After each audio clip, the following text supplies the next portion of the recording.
Hey, what is up, guys? This is Harrison Mayer. Thank you guys so much for tuning back into my channel. So today I want to talk to you guys about something that I just recently built, and I want to take you guys through it. So I'm not going to display it somewhere on the screen. I'm going to just purely talk to you guys, but the link for it will be down in the description below. So go grab it for yourself, but I put together the best LinkedIn checklist there is right now. Now, this doesn't go too in-depth on what you need to do for each and every section, but it does take you through every single section of LinkedIn. So if you're one of those people that's like, hey, I haven't touched my LinkedIn in a while, this is probably the checklist that you need to go through. Now in this video, I'm going to kind of brush over some of the things that you need to do, but I'm not going to go that far into depth in it. That is what I want you to do. I want you to look at your life and say, hey, where do I need to put all my emphasis? Where do I need to let people know where to go and on my profile what I really want to shine? So let's get into it. First thing right off the bat is your basic profile. The profile has to have a clean, neat look to it. Take the time, clean it up. If you think it looks a little sloppy, go ask a friend. Be like, hey, what are your thoughts on my LinkedIn? Does it look any good? Is it worth taking a look at? The goal of this checklist, by the way, is to get to all-star status. You're 27 more times likely to show up in search.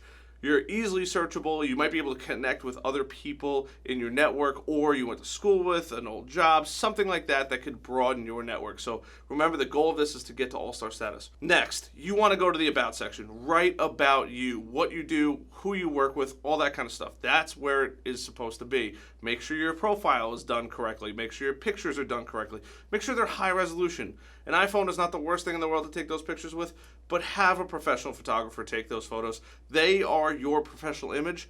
Don't put it in the hands of you taking a selfie or you asking a family member to take a photo. Get a really good camera, ask a photographer, and have that photo taken, especially because you can take that photo, use it wherever else you need. Next is your business experience. Don't put every job you've had since you started working. For some of you, that may be 50 years. For others, it might be last year. Put the most recent jobs. If you've had a bunch of jobs that you think are applicable, pick the 3 best and most recent, right? You definitely want to have your most recent on there, probably the most recent before that, and then another job, even if there was a gap, that really portrays what you did or how you're progressing your career. People like to see that. It also allows you to connect with other people. You can go up to 4 jobs. I really wouldn't recommend going past 4 jobs, but make sure your work experience is good. Write a little blurb about the company and what they do, because that allows people, when they visit your profile, to see exactly what that company does, because they might not even read your bio, but they might read the company, and then they could reach out to you. Next is education. If you're going to put education down there, feel free to use your GPA, but if it's a good GPA, feel free to flaunt it. If it's not a good GPA, pass by. Write your education. Nobody really cares what high school or what middle school you went to unless you just got out of high school.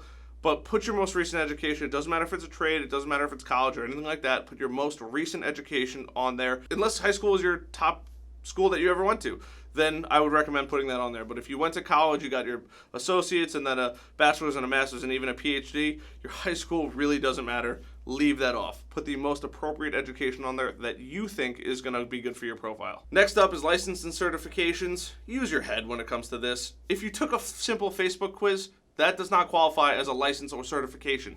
Something that is documented, that is given out by a governing agency, is an appropriate thing. Make sure if it has an expiration date, you put that on there. People, future employers, anything like that might be looking for that certification. If it's expired, do not try to hide that in your closet. It's not going to work. They're going to see through that. Take your time for that one. Volunteer experience, if any, make sure it's applicable and professional. Skills, same thing. You have 3 skills that you can pin to the top. Put the best ones in there. It's that simple. Don't try to beat around the bush or anything like that. Real skills, skills that are applicable for your career now or your future career that you're working on building. People can endorse them, they're super beneficial, and you could take those, put them in a pool for later, and if you ever need to change it at a later date, you still keep those endorsements. It's worth it. Next up is accomplishments. Real accomplishments. Don't put anything on there that is not going to be a real accomplishment. It does not help your profile at all. Real accomplishments could be anything from diplomas, awards, anything like that. Probably something that you got in front of a crowd for. It's not something that got mailed into you or anything like that. Those are real accomplishments. Once again, take it with a grain of salt. What you consider as a real accomplishment, I don't know every field out there. There are going to be different things in different fields that might be a real accomplishment in that field. Use your best judgment. That's what it comes down to. Last but not least, this is the most important part in my opinion. You need to get your connections done correctly. Add 50 people right off the bat to reach all-star status. After that, start to add people that you see on a regular basis, that you network with, people that might be ambassadors of the future content that you're going to produce. That is the kind of contacts you really want to have. Take your time, add the best contacts possible. If you know somebody's a powerhouse, add them to your networking group. Make sure if you're adding somebody who you don't know all that well, write them a message that will make them accept you, or at least say, hey, should I accept this person? Because that is going to let you get those connections that you may very well want. LinkedIn's going to give you recommendations based on who you're connected with. It's really good at that, freakishly good at that. Groups might be another good area to go find other connections in. Your school might be a good option to go find other things. You might even want to check if you're a part of an organization, something like that. Those are really good places to connect with people. All right, guys, like I said, if you haven't already, go check it out down below. You're going to be able to get my checklist. Right there, you'll be able to do whatever you want with that checklist. I recommend checking out this video, going through the rest of my channel. At the end of this video, it'll cut to some recommended videos.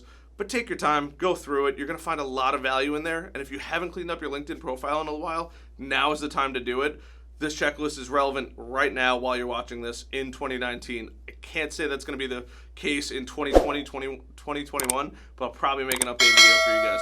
Thank you guys so much. If you haven't already, smash that subscribe button. I appreciate the heck out of you guys, and I'll see you guys on the next video. See ya.